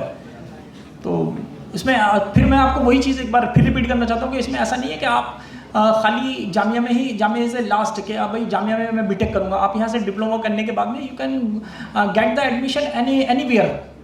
आप कहीं पर भी एडमिशन ले सकते हैं. यूपी में किसी भी गवर्नमेंट कॉलेज में आप ले सकते हैं. वो तो बहुत आसान एंट्रेंस हो जाएगा उसको, तो और भी आसान एंट्रेंस है. वो कहलाता है लेटरल एंट्री एग्जाम. आप अगर डायरेक्ट एडमिशन लेना चाहते हैं तो आपको फर्स्ट ईयर में मिलेगा. Then you have crack the JEE exam. If you are having a diploma engineering course, then you will be get the second year admission and you have appeared in the some other exam that is known as a lateral entry exam. वो तो बहुत ही आसान exam होता है. तो मैं ये कहना चाहूँगा कि अपने बच्चों से कि इसके बारे में थोड़ा सोचें. और थोड़ा सा हमें भी थोड़ा लगता है कि जब हम वहाँ जाते हैं जामिया में और लिस्ट जब उठा के देखते हैं तो अपना अगर बच्चा नहीं मिलता तो थोड़ा सा कुछ मतलब फील होता है. I feel the pain for myself. I don't know about the others but I feel the some pain के there is no name of the in the list. Any more question? Anyone? Please give the mic. ये form अब आपके निकलेंगे, इसमें फरवरी में निकलेंगे. जनवरी से आप देखना स्टार्ट कर दें. और मेरा नंबर यहाँ पर है, अगर नोट करना चाहें तो 7531026305. At any time you can ask me any question regarding the career counseling. मैं और मेरे बड़े भाई जो हैं वजाहत अली मेरठ से, मैं वो भी कैरियर काउंसलर हैं। आप कभी भी किसी भी टाइम को किसी भी लड़की को प्रॉब्लम हो तो वो करा सकते। जी बेटा। अस्सलाम वालेकुम बेटा। मुझे बस ये पूछना था कि 10th के बाद डिप्लोमा कोर्सेज करना ज़्यादा बेहतर है या 12th करके ग्रेजुएशन करना ज़्यादा बेहतर है? ये बेटा डिपेंड करेगा आपकी फाइनेंशियल पोजीशन क्या है। अगर आपका फाइनेंशियल पोजीशन बहुत अच्छी है तो मैं सजेस्ट करूंगा कि आप 12th करें तो ज़्यादा बेटर है, अगर नहीं तो आप 10th भी कर सकते हैं। और मैं एक चीज़ और यहाँ पे ऐड करना चाहूँगा वंस मोर कि जिस अदीबा लड़की जैदी को मैं बता रहा हूँ उसकी फाइनेंशियल पोजीशन बहुत अच्छी थी। ऐसा नहीं कि मतलब वो मतलब गरीब घर की लड़की थी, वो तो बहुत अच्छी थी, मगर उनके फादर ने, मैंने उनसे कहा क्योंकि वो मेंटर मैं उसी का था लड़की का, तो मैंने उससे कहा बेटे नहीं एडमिशन ले लो, आपको गोल्डन अपॉर्चुनिटी मिली। उसने मेरे कहने से एडमिशन ले लिया और मैं मतलब कितना उससे ज़्यादा लड़की से ज़्यादा मैं खुश हूँ कि मतलब कि वो इज गॉट द मतलब gold medal in the computer science. और जो सेकंड टॉपर है उसका और उसके बीच में 100 नंबर का फ़र्क है बेटा, कि मतलब सेकंड टॉपर जो उसके मुकाबले कहीं एग्जिस्ट नहीं कर रहा है लड़का। तो आप ये डिपेंड करता है थोड़ा सा आपके ऊपर। ठीक है, thank you so much. So, how you people are feeling?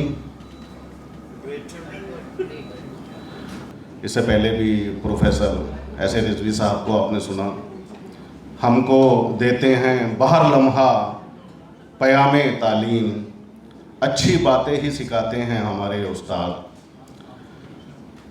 तो आइए इस सिस्टम को, जो भी आपने सुना कि दौर कितनी तेज़ी से बदल रहा है, बहुत पहले उस दौर के एजुकेशन सिस्टम को देखते हुए अकबर इलाहाबादी ने एक शेर कहा था कि तिफल में बू आए क्या माँ बाप के अफकार की, दूर तो डब्बे का है तालीम है सरकार की। लेकिन आज जैसे एआई का दौर बदला, ऐसे ही एजुकेशन का सिस्टम भी और दौर भी बदल चुका है। आज हमारे पास ऐसे अचीवर्स हैं, ठीक है, जो गवर्नमेंट में अपनी सीट कंपटीशन से निकालने के लिए बेपनाह मेहनत करते हैं और उस मुकाम को हासिल भी करते हैं। हमारे पास एक बच्ची है जिसने इस बार, मैं बहुत ज़ोरदार तालियां चाहूँगा उस बच्ची के लिए, मर्जिया हमारे साथ हैं जिन्होंने नीट क्रैक किया है इस बार 2025 का। आइए सुनते हैं किस तरीके से उन्होंने जो है क्या नाम है इस एग्ज़ाम को निकाला है, और भरपूर जोश के साथ और अपने सारे औसान खोल के उनको सुनिए कि किस तरीके से प्रिपरेशन एक कंपटीशन की जाती है। आपके हवाले मर्जिया।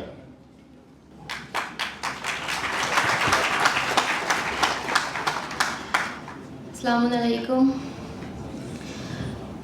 2 years ago, a girl sat in this very hall and intently listened to students standing here as they shared their own successful NEET stories. Right now, that girl is standing here while sharing her own. My name is Marzia Ali, and today I'm speaking here as a successful NEET aspirant with a score of 565 and an All India rank of 6663 in NEET 2025. It's truly an honor to stand here today and share my journey of preparing for and successfully cracking the NEET exam. When I started this journey, I never imagined I would be giving a speech about it one day. And just like you, I was also sitting in the audience as an aspirant, wondering if I could make it or not, but here I am. Not because I was the fastest learner or the smartest, but because I didn't give up. I want to begin by saying this: NEET is not just a test of knowledge. It's a test of mindset, consistency, and determination. Preparing for NEET changed me in so many ways. It made me stronger, more disciplined, and more focused than I had ever been. My dream of becoming a doctor started in high school. It wasn't just about wearing a white coat or having a respectable career. For me, it was about service, about science, and about solving real-life problems, about studying Allah's creation, the human body, and stuff. But having a dream is one thing, and working towards it is another. And NEET became that bridge between the dream and the destination. When I started preparing seriously, I had no idea how competitive it was. lakhs of students across India, all aiming for a few thousand common medical seats, it was very intimidating. But I told myself one thing very early on: if others can do it, why can't it be me? That one thought really kept me going. The first and next slide, please.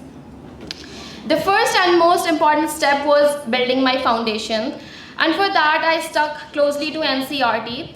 Especially for biology, I did not allow myself to take shortcuts. I must have had read each line of NCERT multiple times, underlining key facts, making flowcharts and revising it again and again. Every diagram, every label mattered. For physics and chemistry, I knew understanding concepts was key. I faced struggles, especially in physics. At times, the equations and numericals would completely demotivate me, but I also learned that concept clarity always wins over rote learning. So I mostly focused on understanding and not just memorizing. And once that clicked, I slowly started enjoying problem solving. One of the most underrated but most powerful aspects of NEET prep is discipline. I made a timetable that worked for me, not one I found online, but the one that matched my pace and priorities. I divided my day between theory, practice, revision, and self-practice. And I also kept it flexible. It was not like I have to study from 1 p.m. to 2 p.m. or something like that. It was mostly like a daily or weekly goal for me. And if something didn't work, I changed it, but I must never let the day go to waste. There were moments when I felt mentally exhausted, days when I questioned myself, days when I didn't feel like opening a single book. So I took breaks, refreshed my mind by doing something else as hobby, and then continued studying. What matters is that you don't stop completely. When you feel exhausted, take some time for yourself and then continue again. Also, in these moments, I reminded myself why I started. I would visualize myself as a doctor, helping someone, making a difference, and that pulled me back every single time. Next slide, please. One thing I cannot stress enough is the importance of mock test and analysis. Just giving a test is not enough. What really helped me was analyzing every mistake. I maintained a notebook just for errors, whether it was a silly mistake or a conceptual one. I reviewed them regularly, and over time I saw a clear improvement in my test scores. And yes, my test scores always didn't go up. Sometimes, despite my efforts, I performed badly, and it hurt. But I realized failure is not the opposite of success, it's just a part of it. I told myself this is your chance to improve, not your reason to quit. Next slide, please. While academics are important, mental health matters just as such. NEET prep can be very intense and isolating at times. There were days when I felt anxious, overwhelmed, or simply burnt out. I would also like to share that in NEET 2024, I had a score of 646, but due to low rank, I couldn't make it this year. It was quite hard for me to get up again and start studying the same thing all over again. But today, standing here like this, sharing my own story, makes me think it was all worth it. I almost gave up, but I'm glad my family didn't give up on me and helped me get here where I am today. I also avoided unnecessary comparison because that can destroy your confidence. Everyone's journey is different. Some people grasp things quickly, others take time. I only focused on competing with myself, becoming better than I was yesterday. With that said, having a support system, whether it was family, a friend, a teacher, or a mentor, was a blessing. Their belief in me often lifted me during my lowest moments. It is very important to surround yourself with people who contribute to your well-being. And therefore, I would like to take this opportunity to thank all the people who were there for me during my prep journey. और सबसे पहला शुक्रिया तो अल्लाह ताला का है, जो मेरे पास जो भी है, कुछ जो भी दिया हुआ है सब अल्लाह का है. Secondly, my parents and my siblings who were always there for me and never gave up on me. Thank you so much, my mother and father, they are sitting here. Also, thank you to Amir Rizvi uncle. Thank you for supporting me financially and helping me when I was at my lowest moment. And Mr. S.M. Raza sir, I think, who is not present here, whom I met in Allen, he supported me throughout my NEET journey and also taught me so many important lessons of life. Continuing my speech, days right before the exam, the pressure definitely increases. Revision became my focus. I stopped learning new things in the last month and focused on consolidating what I already knew. I revised NCERT again, especially biology. I gave timed practice papers and stimulated the exam environment. I worked on my weak areas without ignoring my strengths. I followed the principle of smart work, focusing on high-yield topics, repeated questions, and efficient revision strategies. Next slide, please. Okay, finally, my message to the aspirants of NEET who are sitting here. Believe in yourself. I know the journey is not easy, but it's not impossible either. Whether you're starting early or you feel like you are behind, just remember that consistency beats intensity. Study every day, even if it's for a few hours. Be honest with yourself. Don't be afraid of failure. Use it.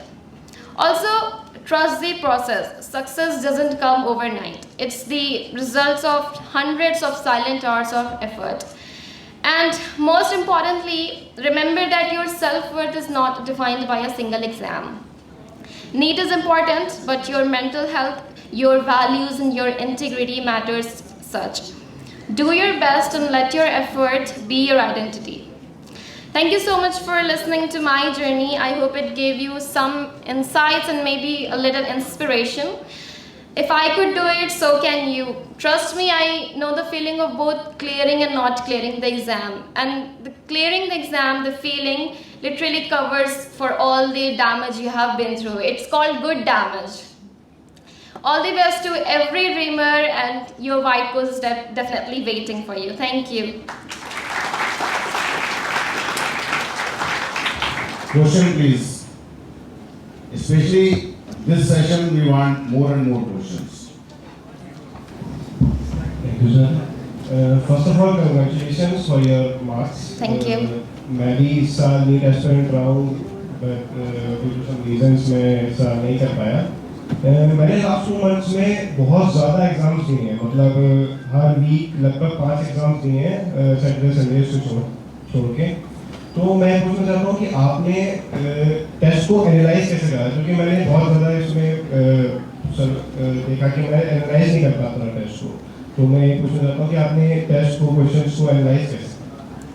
First of all, सबसे पहले तो आप अपनी mistakes को analyse करेंगे कि आपने कहाँ मिस्टेक की है, किस टॉपिक में आपने मिस्टेक्स की है. और बेसिकली आप जैसे एक पेपर देते हो and then you just note every mistake you did, सारी क्वेश्चंस की, एंड फिर आप उस क्वेश्चंस में से टॉपिक निकालते हो कि किस टॉपिक में आपकी ज़्यादा मिस्टेक हो रही है, and then maybe you focused on that topic more. Because कभी कभी ऐसा होता है कि हम किसी टॉपिक में अच्छे होते हैं and if we make questions of that topic only, हमें लगता है कि हमें सब कुछ आता है, बट उस टॉपिक को छोड़ के आप उस टॉपिक पे फोकस करो जो आपको नहीं आता है, जिस पे आपकी गलतियाँ ज़्यादा होती हैं या फिर सिली मिस्टेक. एंड मैं भी टेस्ट देती थी आपकी तरह ही, लाइक सीरियसली हर दिन एक exam. So I think that might help. Thank you. Okay, here is a question. How to overcome from self-doubt, like standing once again? It's not easy. Standing once again, it's definitely not easy. I have been through it, and इसीलिए that's why I mentioned that having good people around you makes a lot difference. कभी कभी हम खुद से नहीं कर पाते हैं, बट आपके आसपास जो लोग होते हैं, आपके ऊपर उनका अच्छा इन्फ्लुएंस होना चाहिए. वो आपको मदद करें दोबारा उठने में. हम खुद से उठने में बिल्कुल मुश्किल हो सकती है. From self doubt, I think it's mostly because of comparisons. हम एक दूसरे से अपने आप को कंपेयर करते हैं. दैट्स वाई खुद पे सेल्फ डाउट होती है। आई थिंक सिर्फ आपको अपने आप से compete करना चाहिए। आपका लास्ट टेस्ट में जो स्कोर आ रहा है आप उसको बीट करने की कोशिश करिए, आप किसी और से अपने आप को कंपेयर बिल्कुल मत कीजिए। Another question is, can you share some of your strategies for physics and organic chemistry? ये तो हर नीट एस्पिरेंट का मसला है, physics and organic chemistry.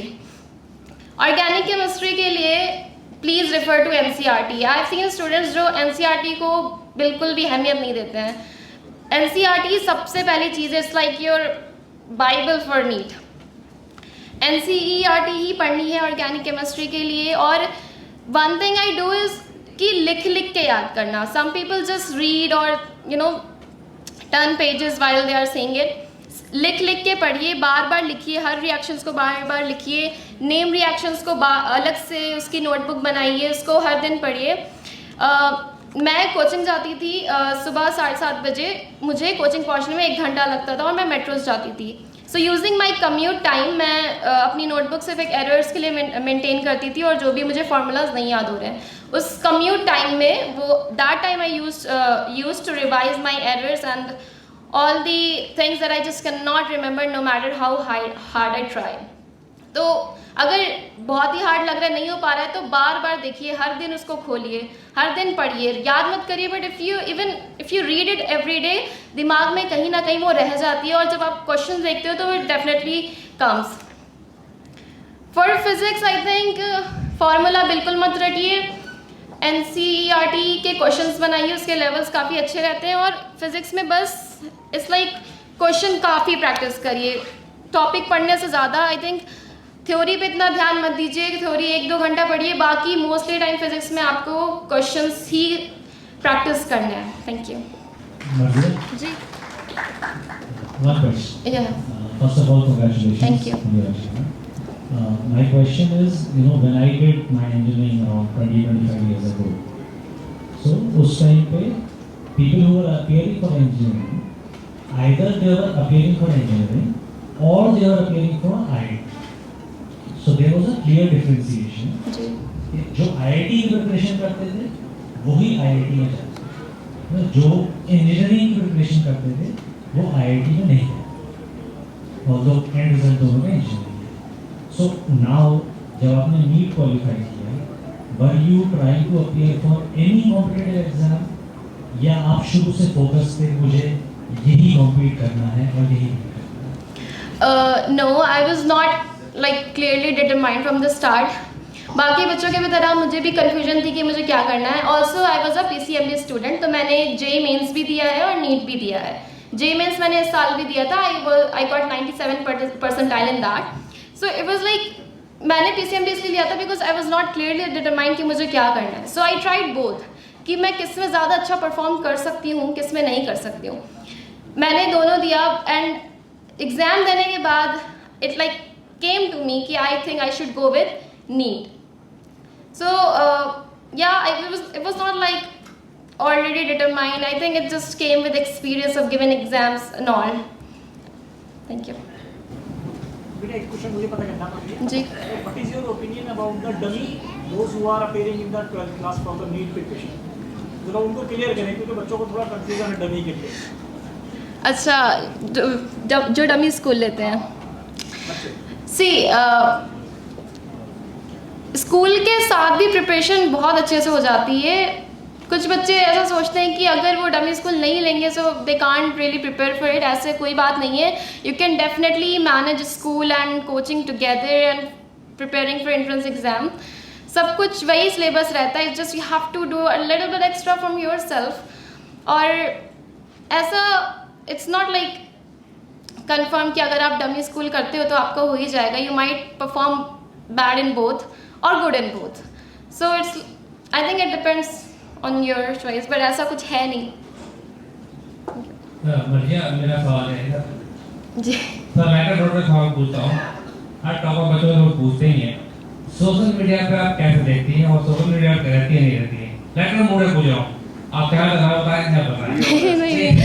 Instagram और व्हाट्सएप पे बच्चे आपने आप को करके मेरी बेटी का जी वेरी गुड तो उस पे रहना है नहीं रहना है, रहना चाहिए किधर रहना चाहिए, कैसे करते हो? आप कैसे करते हैं, आप बताइए अपने बारे में। अपने बारे में बताऊं तो सोशल मीडिया मैंने आज तक डिलीट नहीं किया था। I am being very honest, social media मेरा अभी तक है, और जब से मैंने स्टार्ट भी किया था preparing, I have always used it because I don't have such thing as like hobby, और ऐसा कुछ ऐसा था नहीं मेरे पास। सो यही एक मेरा जरिया था कि जब मेरा लाइक बहुत ज़्यादा हो जाता था पढ़ते पढ़ते, तो I used to go to social media and enjoy there for like, but it was because I had self control. ऐसा नहीं है कि मैं स्क्रॉल करने बैठी तो मैं स्क्रॉल ही करती रह गई। आई हैड सेल्फ कंट्रोल, सो इसलिए मुझे ज़रूरत नहीं पड़ी सोशल मीडिया को करने की। But if you don't have self control, delete your social media, I think that's a big distraction. Thank you. And congratulations. Thank you. इस साल ही मैंने 10 दिया है और PW से मैं अभी नीट की प्रिपरेशन कर रही हूँ, मगर CBSE ने इस साल डमी को बंद कर दिया है। तो कैसे प्रिपरेशन करूँगी, क्योंकि मैं स्कूल से 3 बजे करीब आती हूँ और फिर 4 बजे फिर मेरी क्लास स्टार्ट हो जाती है। तो किस तरह से, और आपने कोचिंग ली और कितने साल के पेपर सॉल्व करने चाहिए, एक बार प्लीज़ ये बता दीजिए। जब मैं स्कूल में थी, मैंने जामिया गर्ल्स सीनियर सेकेंडरी से स्कूलिंग किया है। मेरा इवनिंग शिफ्ट था। सो कोचिंग मेरी रहती थी सुबह 9 बजे से 1 बजे तक, और फिर 1 बजे से शाम 7 बजे तक स्कूल रहता था। सो जो भी मेरे पास सेल्फ स्टडी का टाइम रहता था वो मैं रात को करती थी, ठीक है। I think you have to निकालना पड़ेगा टाइम आपको सेल्फ स्टडी के लिए, बिकॉज आप कोचिंग पे और स्कूल पे तो आप बिल्कुल डिपेंड नहीं रह सकते 100%। वो सिर्फ आपका 2% कंट्रीब्यूट करते हैं, 98% is from your self study I think. और बाकी प्रीवियस ईयर पेपर्स तो I think 10 years is enough, but आप लोग ने भी देखा होगा कि इस साल का पेपर बिल्कुल भी सिमिलर नहीं था किसी भी प्रीवियस ईयर पेपर से। It was very tough and it was like touching JEE advance level. तो अब आप प्रिडिक्ट नहीं कर सकते कि अगला साल कैसे पेपर आएगा, बट प्रिपरेशन के लिए PYQs is definitely important. I think maximum 10 to 15 years PYQs आपको डेफिनेटली करने हैं। बाकी कोचिंग मॉड्यूल्स सारी करनी है पूरी, और PYQs में आप JEE मेंस के, अगर आप नीट कर रहे हो तो आप JEE मेंस के PYQs भी करो, physics and chemistry, because level तो उसके सेम ही जा रहा है नीट का भी। आप थैंक यू।